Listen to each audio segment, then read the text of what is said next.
அறநிலையத்துறைய ஒரு தலித்த கொடுத்திருந்தா இன்னும் மிகப்பெரிய சமூக நீதியாக தமிழ்நாட்டில் ஒட்டுமொத்த இந்தியாவுக்கு முன்னுதாரணமா இருந்திருக்குன்றது என்னுடைய ஆசையும் கருத்து. மாட்டுக்கறி பிரியாணி மனத்துக்கு மதம் மாறி போன மயிறு நீ எதுக்கு அறநிலையத்துறை பத்தி பேசுற, இந்து மதத்தை பத்தி பேசுற? இத பேசுற நீ உன்னோட மதத்துல வக்பு வாரியம்னு ஒண்ணு இருக்குல்ல, அந்த வக்பு வாரியத்துக்கு 1958 இருந்து இன்னைக்கு வரைக்கும் 14 பேர் தலைவராக இருந்திருக்காங்கல்ல.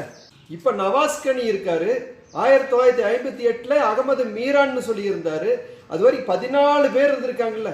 இந்த 14 பேர்ல இஸ்லாமிய மதத்துல ஒடுக்கப்பட்ட பிரிவுன்னு வச்சிருக்கீங்கல்ல, பஸ்மந்தா முஸ்லிம், அதுல யாராவது ஒருத்தரையாவது நியமிச்சிருக்கீங்களா?